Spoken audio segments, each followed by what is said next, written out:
Okay, so let me put this away. We have a pretty simple direct agenda today. We're going to briefly define open innovation, although I suspect if you cared enough to register, you already know that. But just to make sure we're all on the same page, I'm going to share some new work about open innovation in the pandemic. Then I'm going to focus on what Berkeley is doing in open innovation and how you can engage with it. Then we have a few Zoom poll questions for you to answer, and then we'll go to our Q&A. So that's what's coming up. So to open innovation itself, as many of you already know, there was not such a term not so long ago. When I published a book back in April of 2003 with the title of Open Innovation, I actually did a Google search on that term just to see what was out there. And I got back a couple of hundred page links. And when I scrolled through each of them, what was clear was that the word open and the word innovation had showed up in the same sentence. And so this Google search engine had grabbed them and shared them with me. But there was really no meaning to the term itself. Now, about 17 years later, using the same search term on the same search engine, I get over 700 million page links. So I have not read them all, but clearly something has happened in that intervening time.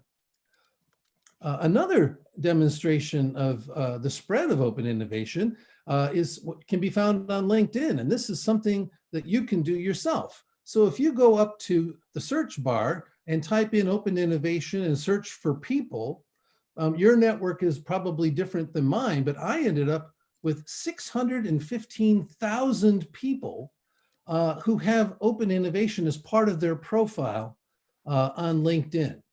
So this is a very useful resource and a fun parlor game. You can even bet on how many you're going to get.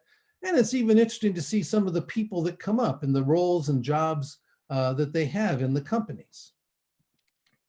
So let's define what we mean. When you have 700 million page links, for sure, not everybody is using the same definition. So I want to be clear about what we're talking about for today's webinar in open innovation. The definition is a single sentence, but I grant you it's a rather long and somewhat academic sentence. The key things to think about are that it refers to a distributed innovation model as opposed to a centrally organized top-down model. The second thing to notice is that there are inflows and outflows of knowledge that are purposively managed, meaning we are not simply talking about spillovers that accidentally flow outside an organization, but these are directed flows of knowledge, both into the organization or outside in, and out from the organization or inside out. And all of this is happening across organizational boundaries. So intuitively, you could think of vertical integration as kind of the conceptual antithesis of open innovation.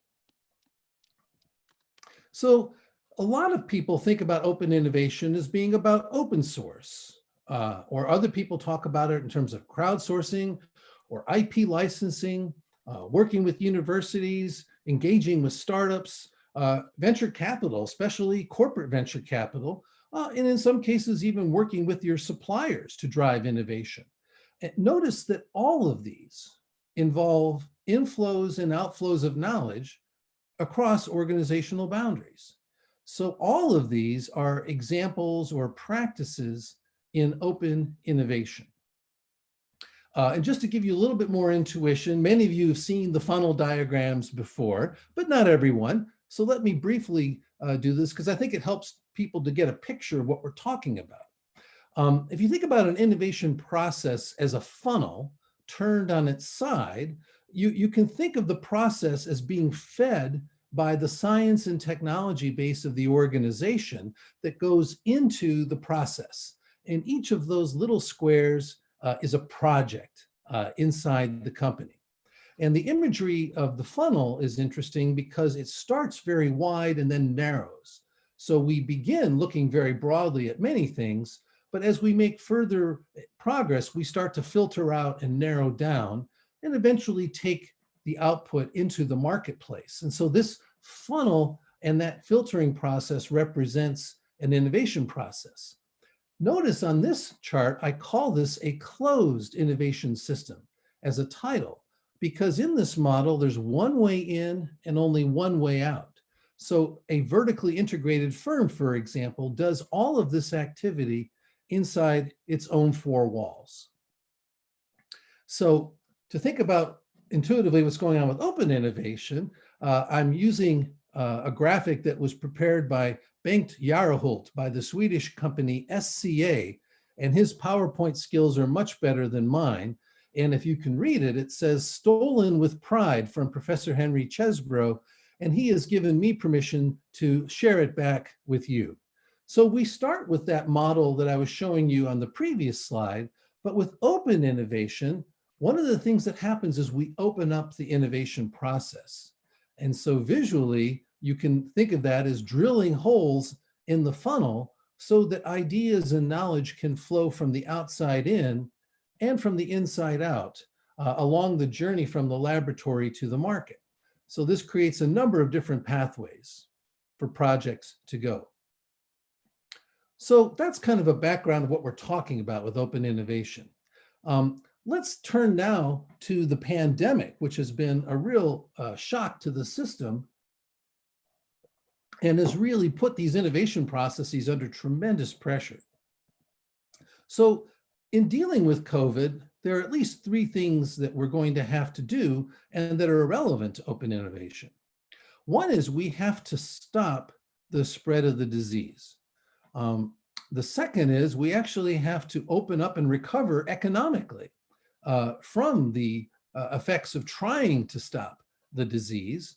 And sadly, particularly for those of you in Europe, you're experiencing this right now, we have to be prepared for and we have to manage the reoccurrence of this as well. So let me take these both. For stopping the disease, this is drawn from a paper that was published just this April. We actually have to think about what open innovation can contribute.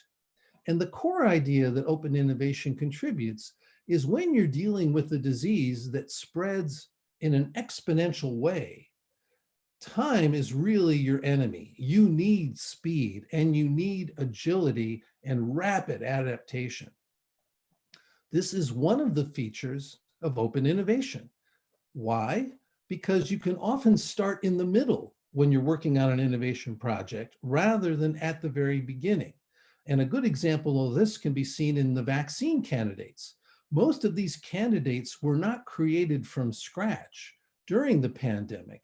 Most of them have been repurposed from other uses. So they've undergone a fair amount of testing and development already, but for a different disease.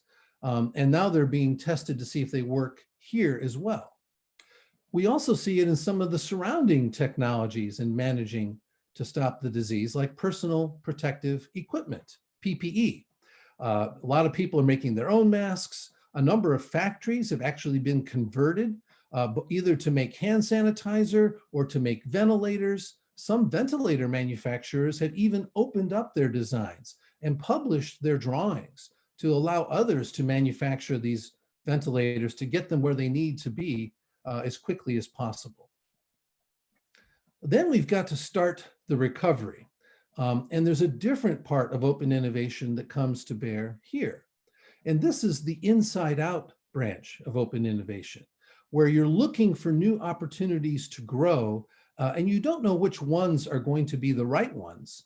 So you need to launch a number of options in parallel to probe and see and look for these weak signals from the initial market responses to point the way forward for where to go.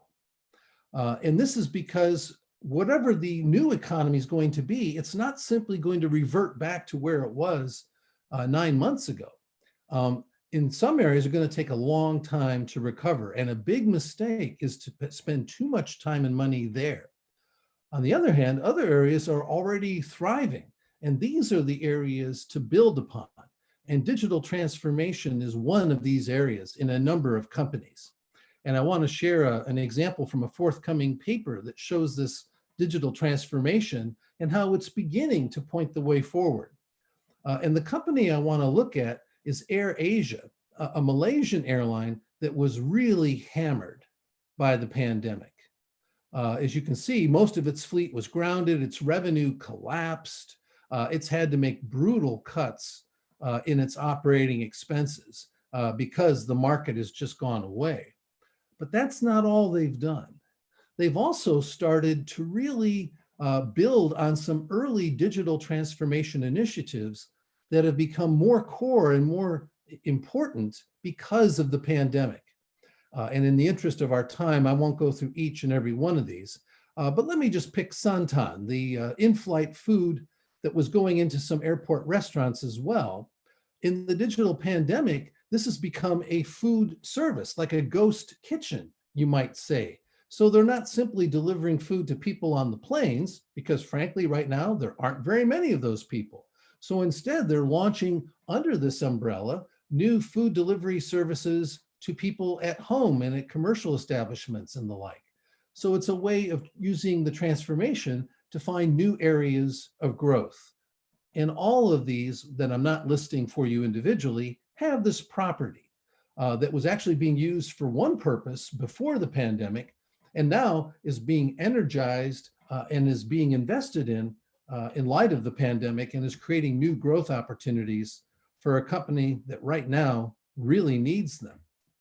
And there are some initial financial results that say this is actually helping. Over the last 2 financial quarters, the revenues each quarter have more than doubled. So cumulatively, just in the last 6 months or 2 quarters, there's been a 5-fold increase in revenue from these digital initiatives. So they've really accelerated, even as the passenger airline traffic has really plummeted. So this is an example of what I mean about looking for new signals for growth.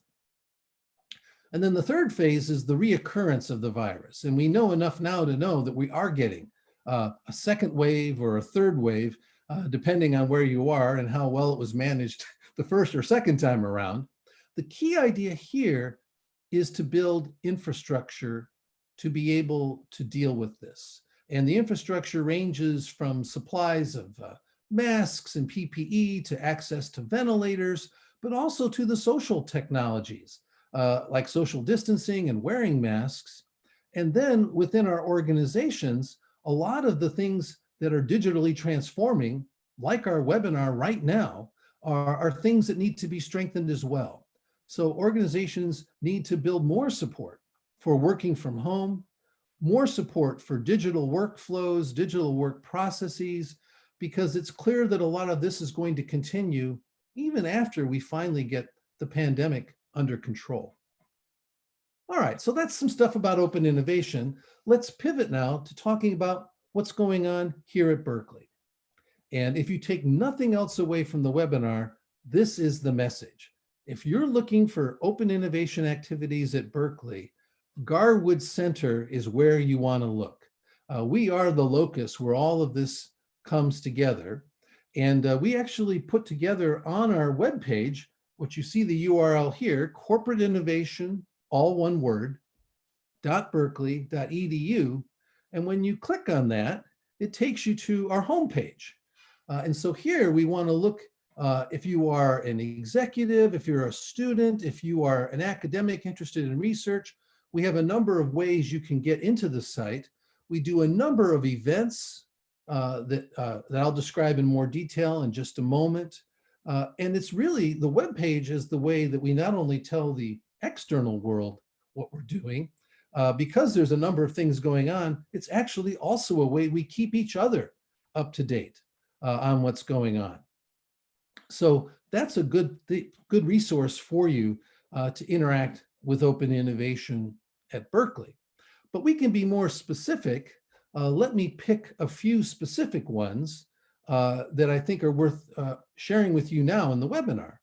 The nearest term one, the one that's coming up next, is our annual World Open Innovation Conference. This will be held virtually this year on December 10th and December 11th.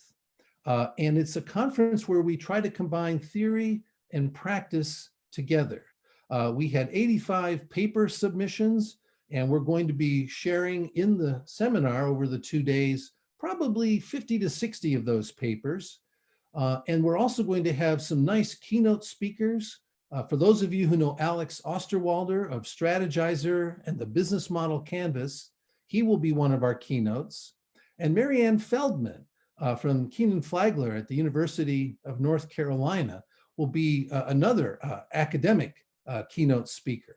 We'll also have some panels of CTOs talking about their challenges, both in the pandemic and with open innovation. And we'll have another panel on using open innovation to do social good. So that and a lot more is awaiting you on the 10th and 11th of 2020. Another thing coming up is, and that's an open group to anybody. Anybody is welcome to register. There is a registration fee, but there's a lot of content there, so I think it's a good value for you. And because it's virtual, the registration fee is a lot less than it is when we meet in person. The second thing coming up in April is our next Berkeley Innovation Forum. This is not open to just anyone. This is a members only group that we've been running now for 16 years. And it really allows people to get together and share their experiences and that what works, what's not working in a fairly safe environment under Chatham House rules. And I'll say a bit more about that in a moment. A third activity that happens every Monday at 10 o'clock is our Open Innovation Research Seminar. And we've been inviting both academics doing good research and also industry leaders who have interesting perspectives to come and share this with us on Mondays. Also in April will be our next executive education program about open innovation for leaders. So for those of you that really want a deep dive and really want to get your hands wet and have a chance to even work on some projects and get some feedback, that program is built for you. For those of you who actually want an in-depth, hands-on immersion in open innovation, we actually have a Garwood Innovation Fellows program. And then something that we're launching here today at the webinar for the first time is we're also providing individual advice and coaching services. But note the asterisk, because we're not entirely sure how to do this, we're starting this with people who are already engaged with us in one of these other mechanisms. So think of that as kind of a second layer once you've started to engage with Berkeley around open innovation. So let's look at WOIC. I already told you about who are the keynotes and some of the panels. Our theme is how to turn threats into opportunities with open innovation. So we clearly are still laboring under the pandemic, and our own meeting is happening virtually. So we decided, since that's our reality, let's make that the focus of the conference. The Berkeley Innovation Forum, there you see me with Solomon Darwin, who's the executive director of Garwood and works very closely with me on this. We have a lot of information about the Berkeley Innovation Forum, including our agendas from previous meetings. And also, here's a list of the current members of the group. And one of the things that attracts a number of new members to join is they see this as a way to really access an interesting network of companies, mostly from Silicon Valley, but also from other places around the world. So it's a real club that you might want to join. And I should say membership is $15,000 a year and entitles you to 2 of our in-person meetings and some other more casual things we do in between the meetings. Then I mentioned the Open Innovation Seminar that happens on Mondays. We don't have the fall schedule up yet on the website. So the things you're seeing here are from the spring one. But for anybody who would like more information about this, Agnieszka Rajovan is organizing this, and I've circled her email here, and she would be very happy to connect with you and invite you to the seminar. So that's an easy way to figure out more about that. Another way to access the research going on in open innovation is through Google Scholar. And if you go to Google Scholar and look for this guy Chesbrough, here's what you get. You get not only the papers and books, but you get them ranked in the frequency that they've been cited by others. And so the idea here is the things that are more frequently cited are probably more interesting. And here, you don't have to guess. It tells you. Many of these, when you click on them, it will take you through to the paper. Sometimes there's a paywall. Apologies for that. But if there's something you really want and you can't get it through Google, send me an email and I'd be happy to send it to you directly. So that's a great way to track some of the research activity on open innovation. You can also sort it by the year it's published. So if you're looking for the most recent stuff, you can resort this and get it that way too. Then this executive program on open innovation for leaders is something we just launched for the first time in September. And the first program did very well. And we're going to offer the next one, as I mentioned, in April. I've put the dates there at the lower right. And as I said before, this is for someone that's looking for a deeper dive and really more to get some real training on how to do this. And then the one that's really the most immersive is our executive in residence program, the Garwood Innovation Fellow. And here the idea is you actually are hanging out with us. Now in a virtual environment, it's virtually hanging out, but we get together regularly. We share each other's work, we comment on it, we offer ideas and advice. And the fellows who have been through this program have been able to use this to accelerate a lot of their own work in their companies. So you can do this program while still being at your employer. And so this is a way to really harness Berkeley and the Garwood Center to really push your initiatives in open innovation further, faster. And when you go to the website, you can see some of the earlier fellows and some of the things that they did as their fellowship. And then the coaching services. As I said, this is what's new that we're actually launching here for the first time. So we're going to co-create with those of you that actually want to do this. But what we're thinking of is something that starts with an initial consultation, developing a diagnostic questionnaire to probe in certain areas to see what are you doing about this? Have you thought about that? And one of the nice things about the diagnostic is that I've administered this to other companies so we can compare your answers to those of other companies and see where you are higher or lower or about the same as these other companies on these measures. We would use that to build an action plan. We would create a dashboard of metrics to track the plan. We would have check-ins and feedback sessions as you go along to see how's it going and how are those metrics tracking and what's working the way we hoped, maybe what's not working the way we hoped, and lots of two-way dialogue. And in some cases, especially when we're able to travel again, or we can do this virtually, organizing on-site workshops to bring in some of your team and expose them to some of this. So this is part of what we have in mind for the coaching services. And so, Jonathan, I think this might be the time to launch our Zoom polls for folks here to probe them on some of these things. So I think many of you know Zoom. So we're gonna, the first question, who wants to learn more about WOIC? Who would like to learn more about the Berkeley Innovation Forum, the Garwood Open Innovation Fellowship, the coaching service offering? Then we're gonna also get from you your outlook for open innovation for 2021. What are you seeing? Is it gonna increase? Is it gonna go down? Will it stay the same? Another one that we're very interested in is, hey, would you like to do this again? And then lastly, this one, we couldn't program the answers in the Zoom poll. So if you answer yes, please use the chat to write down what you would like to see as the topic of a future seminar.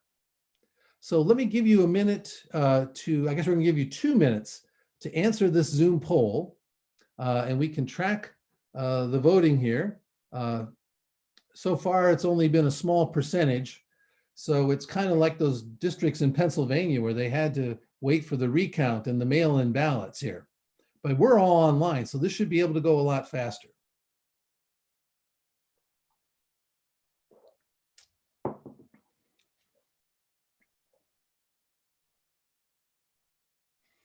While we're doing this, I'm going to just take a quick look at the chat. I'm also going to stop sharing my screen for a moment so I can see the chat. Or maybe I can get to the chat this way. Do I get it this way? Yeah, I do. Good.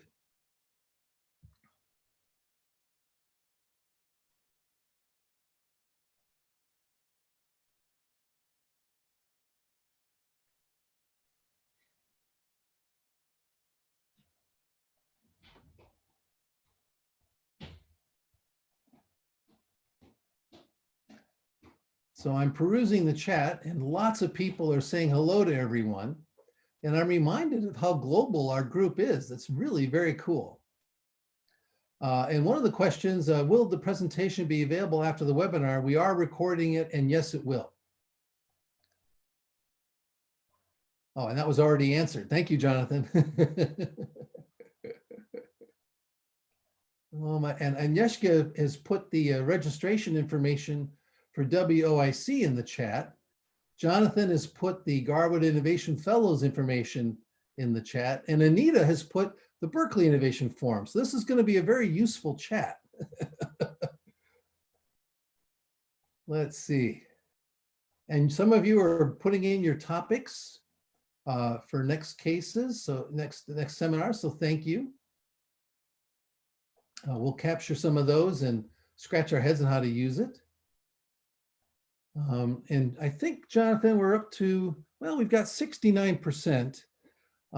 Let's give it one more minute and then we will report out the results.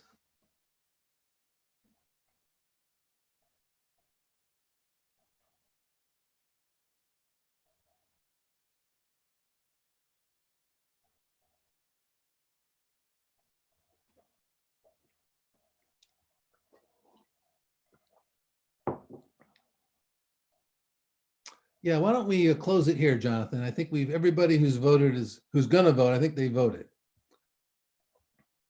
So I think the questions about the individual things are not as interesting, but I think this one, number 5, is one I did want to look at with you all. Your outlook for open innovation for 2021. And this is an optimistic group. My goodness. 76% of you are saying that it's going to increase next year. And on behalf of the Garwood Center and Berkeley, we really hope you're right and would love to be part of that if it is increasing for you. Even more of you, even if it's not increasing, more of you are saying we should do this again. So that's a nice validation, because we truthfully weren't sure how helpful or useful this would be. So we really appreciate that and that feedback as well. We have even more, even people who didn't want to do it again, we have a higher percentage that put stuff saying, yes, we should have particular topics. So we're going to capture those in the chat, but it's very much individual things there. So that's really fun. So thank you for those poll results. And I'm going to close that now. And I want to, oops, here we go. Oh, there's some people I want to thank for this in the webinar, without whom we wouldn't have been able to do this. Anita Steffens, Adriana Macias, Jonathan Mark Jimenez, Tristan Gaspy, Agnieszka Rajovan, and Agnieszka, I hope I'm getting closer on the pronunciation of your last name. You may need to coach me a little bit. And then Solomon Darwin. These are all part of the Garwood team and the Institute of Business Innovation, where Garwood is located. And without them, it would not be possible to do this. So thank you to all of you. Let's move now to questions. I believe I've left us some time to answer these questions. So let's see what we can get from the chat. Anita, maybe you can feed me, and then if we have time, you can raise your hand and we'll try to get to some of your questions live as well. Anita, do we have any to start with from the chat? I don't see any questions from the chat. If folks want to raise their hand, I think they can do that as well. Good, let's do that then, yeah. And I'll stop sharing my screen because that way I can see everybody better. Yeah.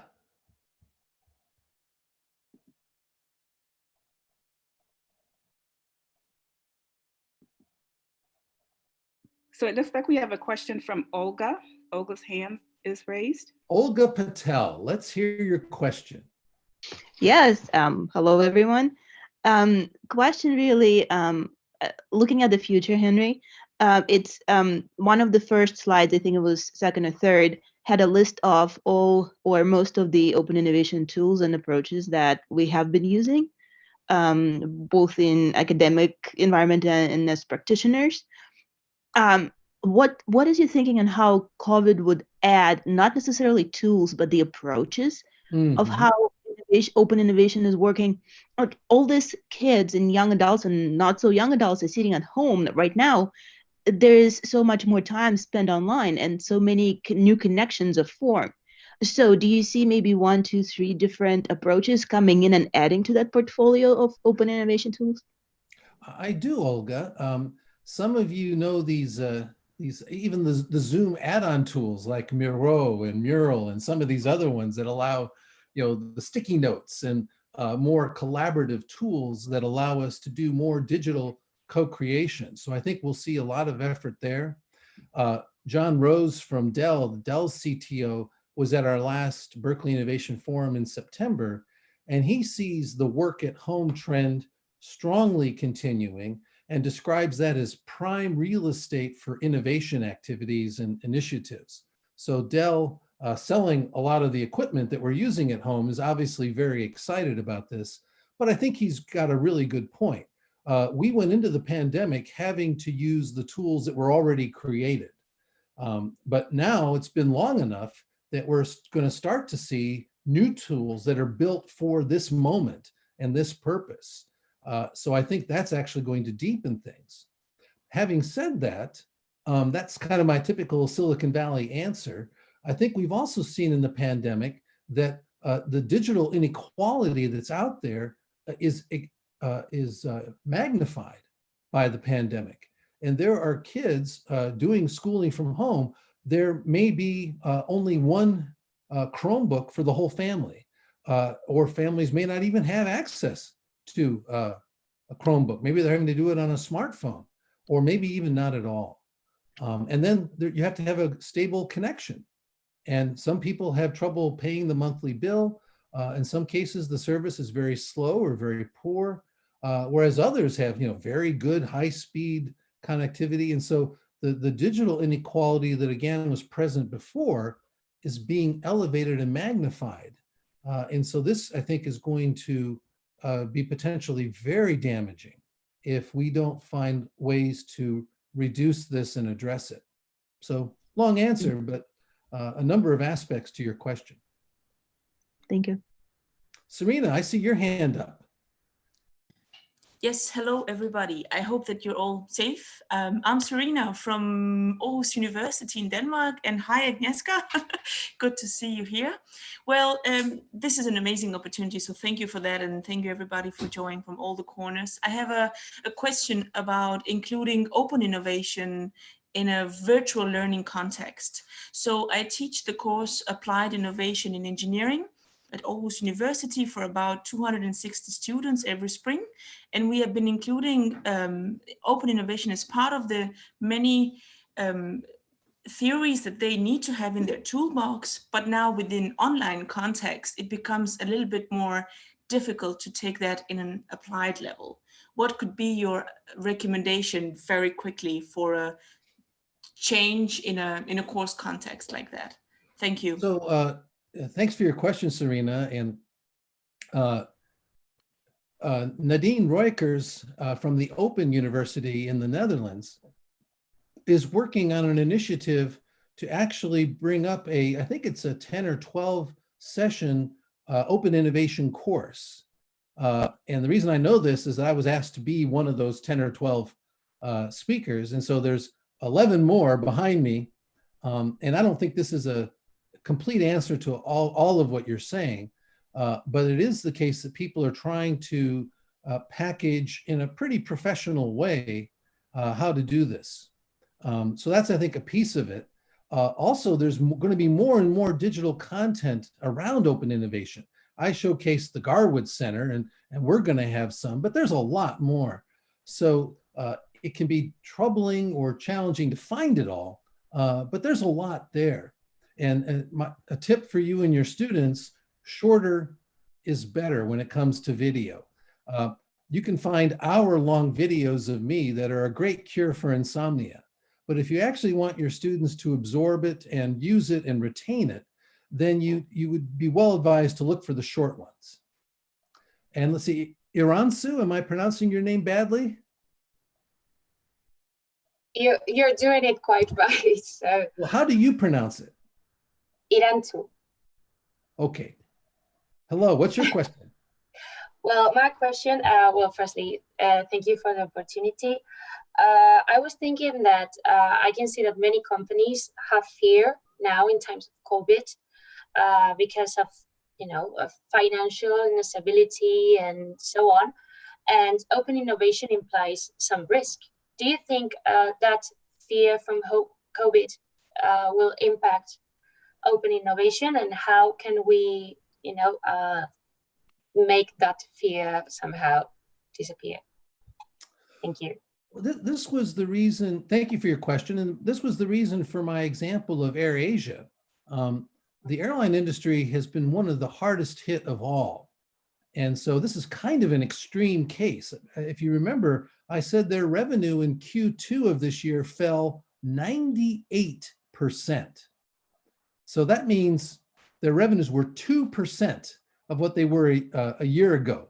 So it's this is a disaster by any measure. So I think we go beyond fear to, you're fighting for your life. And the one positive I would say in a situation like that is many of the normal barriers that inhibit an organization's willingness to change are gone. When you're fighting for your life, everything's on the table. And no one, no matter how senior, no matter how experienced with the old way, the things that would normally stop these things, I think, are suspended. And people are desperate for a way forward. So even though there's a lot of fear and a lot of panic, there is also a genuine hunger for how to go forward.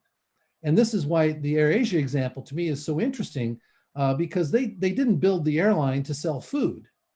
But this turns out to be one of the services that's actually growing right now. Maybe I should have gone in more detail there, because another one is they have a payments service that allowed you to buy the tickets using AirAsia, and they essentially extended credit to you for doing that. This payment service is now being spread across all of their digital initiatives. So it itself is becoming a new source of revenue. So when your very existence is in doubt, it can be a great moment for bold experiments and for willingness to change. So I hope that gives you some courage as you face these issues. Absolutely, thank you. Thank you. All right, Derek Shuttlesworth from Goodyear. Yes, please. Okay, I take myself off mute. Good to see you again. Good to see everybody again. coming to you from Ohio, representing Goodyear, where we're sitting, experiencing almost 75 degrees daytime temperature today on the 10th of November. So it's unusual all around right now. My thought to framing a question is really around models and whether open innovation models and whether the shock that we've seen in COVID to people's behaviors and experiences, whether there's something to learn from the different models that are available, like perturbation theory, basically, right? And so the example from Goodyear, quickly, if I can get it across, is that historically, 10 years plus, our open innovation team was a core team. So we had a set of core experts. We'd assist people. We'd look for things, bring them back, go and find opportunities as direction. And as I was just talking with my boss, is that sometimes that works. We find something that's great. It really grows and evolves. Sometimes it's like pushing a rope, right? We're pushing technology. But recently, Goodyear's had the opportunity through establishing innovation labs in a couple of locations, particularly on the West Coast in San Francisco and in Shanghai, that we can take the other approach, which is something like an embedded or distributed embedded open innovation. And those teams, because of the nature of their work, they can only do it through open innovation. They're not built on a core expertise like we have right now, making tires. So we have lots of expertise to do that. So they are doing open innovation night and day to do their job. So my question or thought is that in the perturbation that we're seeing through COVID, is either of those approaches less or more affected? And let me give you what part of my thinking is that one of the things that I know from the core approach that I have been struggling to understand and replace if necessary is the casual interactions that take place. Yes. In the way we execute open innovation. We go to meetings, we come to sessions like this, oftentimes in person. Back to Olga's question is, are there tools that could replace that? And do those tools, are they better suited to a distributed model or a core model? So that fundamental comparison is what I'm interested to explore a little bit, Henry. Yeah, Derek, what a great question. It's a rich one, and so I'm not sure I can fully answer it, but let me share the initial thoughts that come to my mind. Within the domain of open innovation, there's the classic outside-in part of the model, and then the other inside-out part. And the outside-in part, I think, is much easier to understand. It's easier to practice, and I think it's more commonly used. In a pandemic, it can be very helpful because you can use the outside in to share the load and maybe even share some of the budget on projects that may not have enough funding to go forward in the pandemic if we only do it ourselves. But if we open it up to key suppliers or key customers, maybe some university partners if it's a more technical project, there may be ways for things to continue that would otherwise just get shut down. So that's one aspect of the open innovation model that I think has some value in a pandemic. But one of the things I emphasized in my short talk today was the inside out part of the open innovation model. This is less commonly used, less commonly practiced, but I think in the pandemic, it's got some very attractive properties because you're looking for new growth, the new normal, how our business is going to move forward. And this is where I think the outside in part doesn't do it on its own. You've got to get other probes. You don't necessarily know which ones are going to pay out, but you got to do the experiments to find them. Another level of the question in terms of models at a somewhat more abstract level is when we use open innovation in these collaborations, we are essentially offering or using excess capacity of various kinds to help people innovate. So if you partner with Berkeley, we've already got the equipment. We've got staff that maintain the equipment. We've got students that are trained in how to use the equipment. You don't have to pay for any of that. That comes essentially for free. Now, you do have to negotiate how you're going to work together and who's going to own what and how much it's going to cost, but you're leveraging the infrastructure that's already there. And I think that's always a good practice. But in a pandemic where so much pressure is on budgets, being more efficient about using all of the capacity, not just in your own organization, but in your ecosystem of collaborations and partners, this I think is really an economic imperative. And so that may be an area from a modeling standpoint, we're going to see new activity, finding new ways to engage and support one another. And in the previous question, we were talking about the fear factor and how hard it is to deal with innovation. At the Berkeley campus, I was one of those professors that strongly preferred to teach in person. I really enjoy the interaction face-to-face. I've kind of learned as an instructor how to read the nonverbal cues and the body language of people in the classroom. And when we go online, I lose all of that. So I'm one of the dinosaurs holding back the digital transformation on campus. But in March, I had no choice. It wasn't a question of whether or not I had to, I was forced to. And now it's 7, 8 months later, I would still love to get back into the classroom face-to-face. But I'm going to be teaching my next course in January. It's going to be online. And hopefully I'll get better at it. I may even have some new tools to use with it. And so I think this is in a microcosm what we're all having to do in the pandemic. Old dogs like me are having to learn new tricks. Derek, while I have you there, let me ask a quick question, and please keep your answer short because we want to get other people's questions. How would you describe your experience with the Berkeley Innovation Forum? Because you've been a member with us for many years. For people who haven't, how would you describe the value of it? Well, I think you heard a moment ago part of the value was the networking and meeting people, which I think we're still trying to figure out how to do that effectively in a remote environment. But almost equally important for people in my organization has been the introduction to thought leaders and new ways of approaching problems, looking at innovation as a challenge. So the forum brings together so many of those people that we can learn from and be challenged by. And I have attended the World Open Innovation Conference, as you pointed out.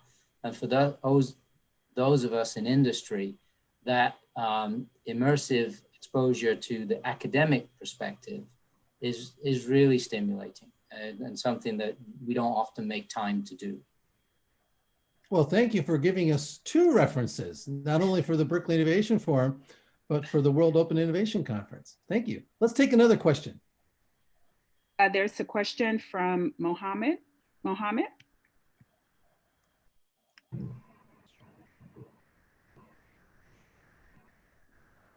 Mohammed, are you there?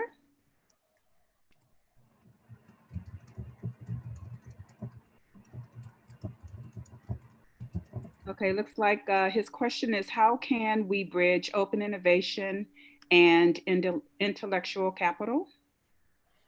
Well, a wonderful question, because when we are opening up from the outside in or taking out to the inside out, some of what we are leveraging or sharing may be in the open domain, meaning we don't take an ownership right to it, but much of the information and knowledge may be protected as a form of intellectual capital. So not simply patents, trademarks, and copyrights, but things like brands and branding.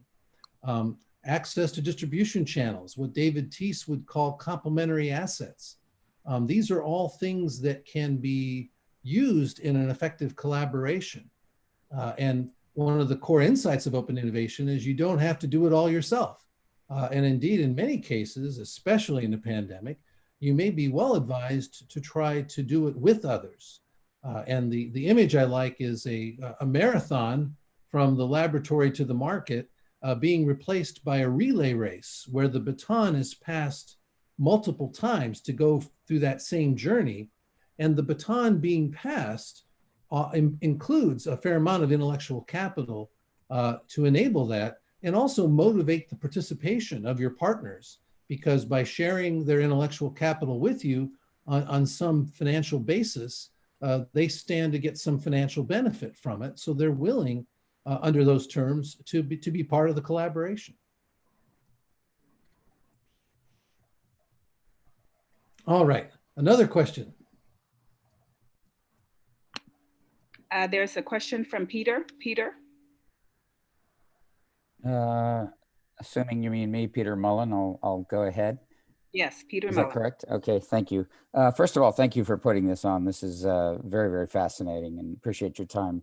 My question is, do you, or to what extent do you apply some of your own principles for open innovation into how you do work? I think you referenced a couple of things with, digitizing or digitalizing some of your content, like you've mentioned, but I'm thinking more in the area of research, which is traditionally largely a manual process. And with the pace of change and with the pace of data that's going to be generated from a lot of the different sources when basically everything is connected, and applying things like AI and machine learning into the research process, how do you potentially foresee that maybe playing a role in how you do your research? Well, Peter, that's a great question. So I'm going to be very honest with you. Sometimes the shoemaker's children are barefoot, and we write these great books and articles, and we talk a good game. But when you look at what we do, maybe we're not doing it as much as you might think. I would say the things that have been the most open for me, and I feel have been very successful for me, is that I'm working more and more with younger scholars and co-authoring with them, collaborating with them. And these younger scholars see the world differently and bring different lenses to it, particularly when we talk about digital and data, machine learning, natural language processing. Some of the people on the call are actually working with me where we're using these methods in our research. And if you were waiting for me to master this, you would have been waiting a long time. But happily, I don't have to be a master of it if I can partner with people who really want to master these methods, put in the time and work to do so, and then I can guide and direct some other parts of the research where it turns out I actually do know something and I can be helpful. So, and I'd say this is true of the innovation research more generally.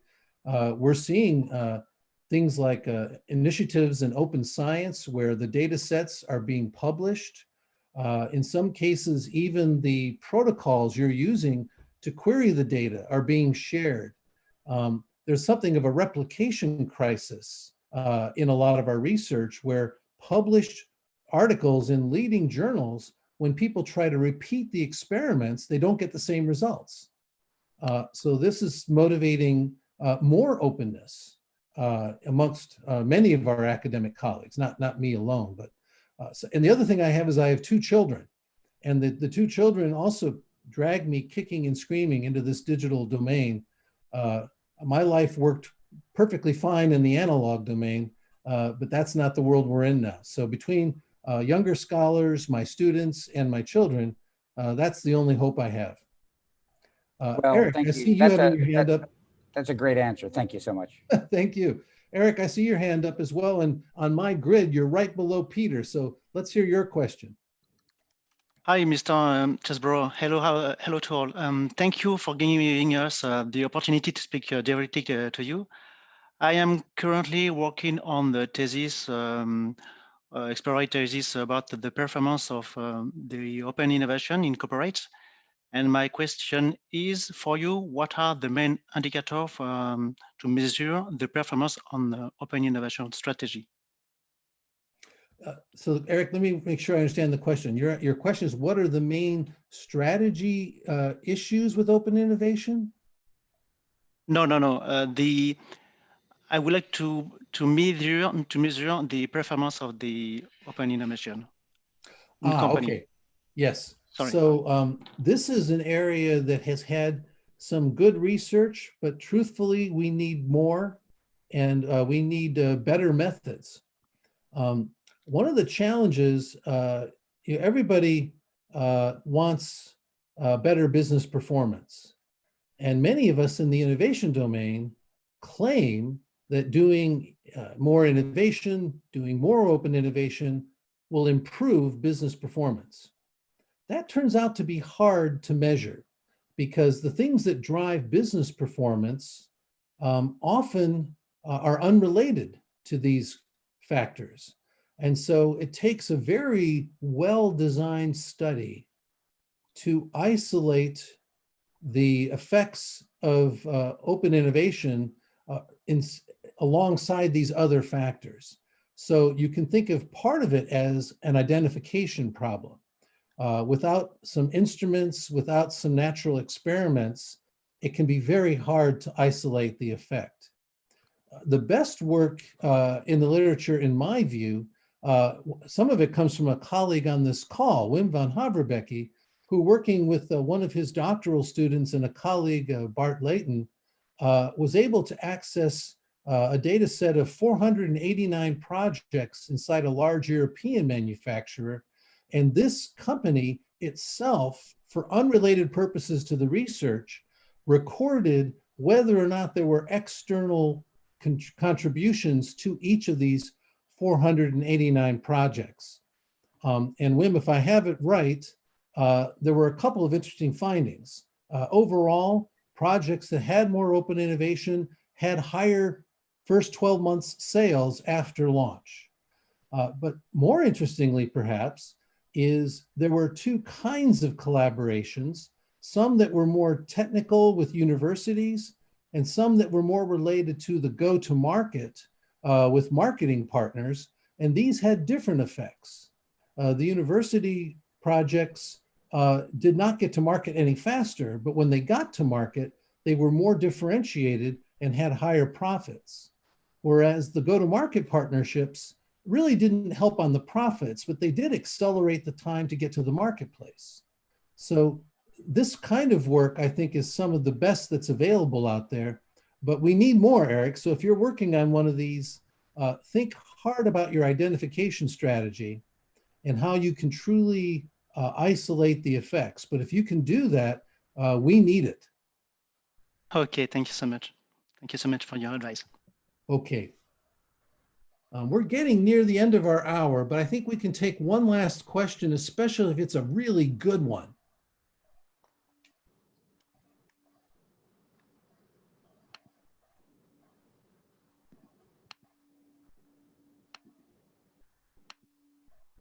Yeah, I see. Let's see, your name's being blocked by, is it Jacques? No. Oh, Zoom, you're letting me down. May I say something? May I ask a question? Sure. Hello. Greetings from Italy. I was just suggesting, sorry for not having my video. I was just suggesting in the topics about adaptive capacity through open innovation during crisis, which is not sanitary crisis, but this is economic crisis. And just immediately after, you said a great moment for bold experiments and willingness to change. What I think, and the good year question was great, is that large companies might have the structure to reconfigure their resources. I mean, those who created independent structures, the open innovation centers, are able today to do something about this. The question is about small businesses. What about changing the business model?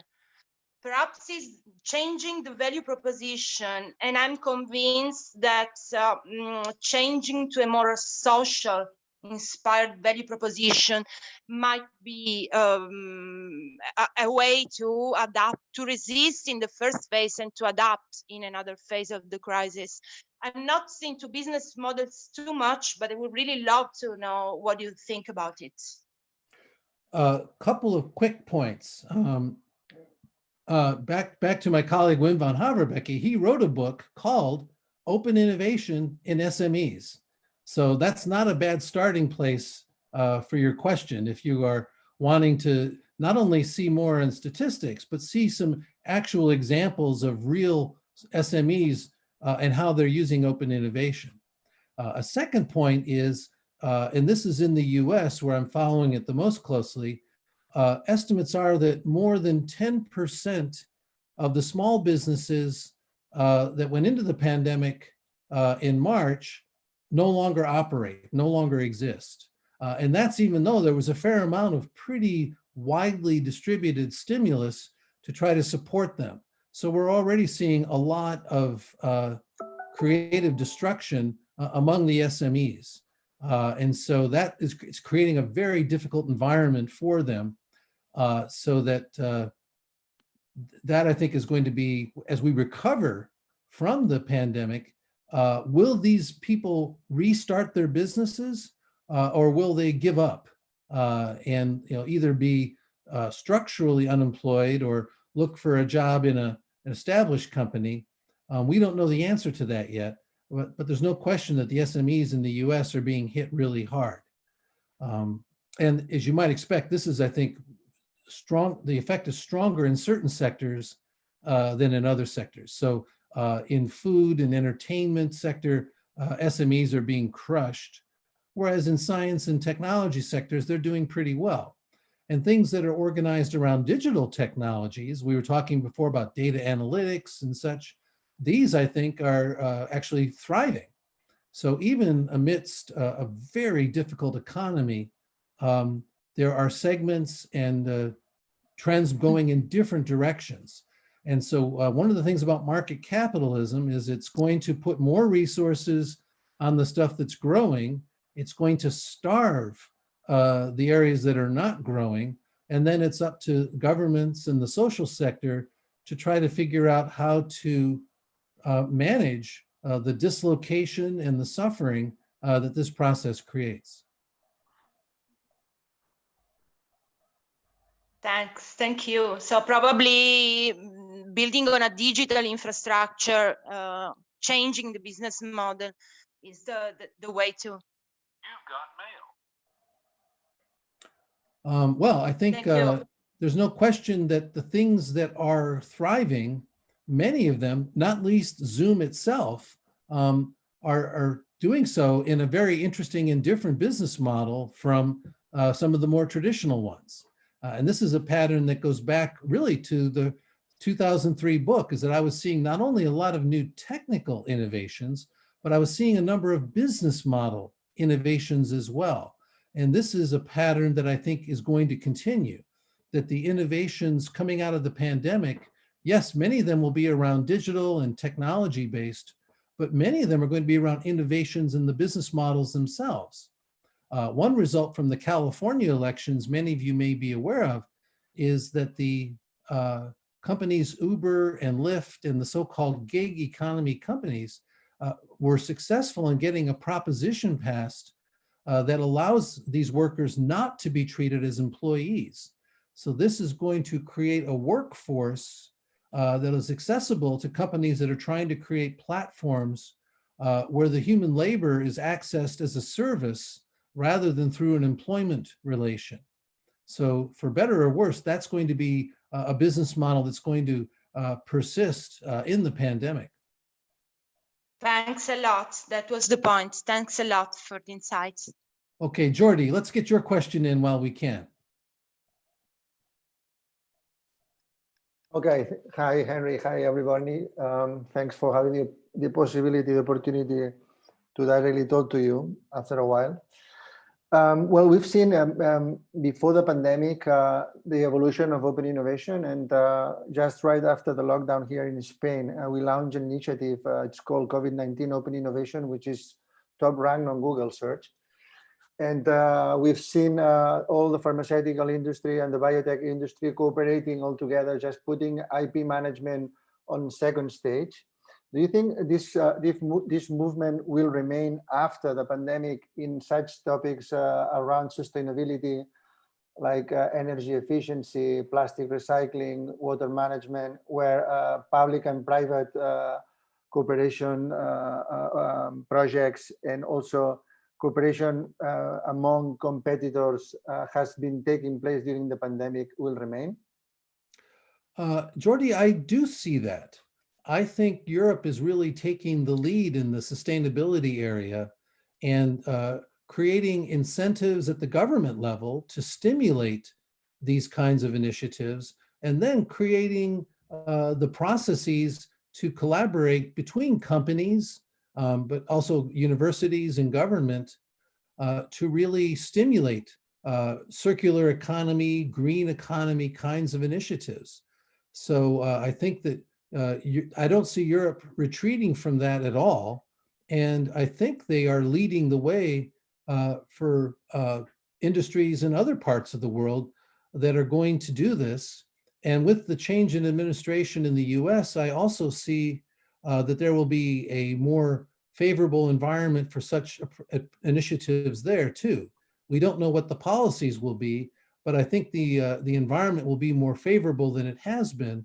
So the European successes that are already being achieved, I think, can cross over into fertile territory across the Atlantic.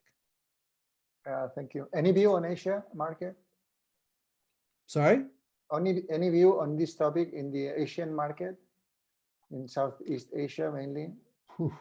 Well, I don't have a quick answer there because Australia, I think, is feeling one way.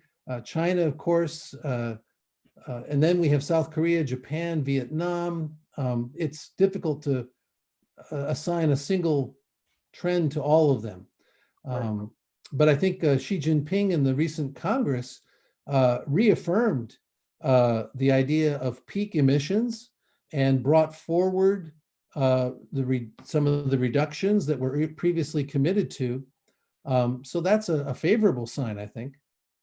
Yeah, thank you. Thank you, Henry. All right, I think with this, we're going to wrap up. We're already losing some people, and we promised you we would only go an hour. But if you didn't get your question answered on the webinar and you put it in the chat, I will look through all of them and answer each of them as best I can. You already gave us your email when you registered, so I'll reach out to you via email. Thank you all for your attention today and for joining us in this webinar. And based on your feedback, it sounds like we might do another one.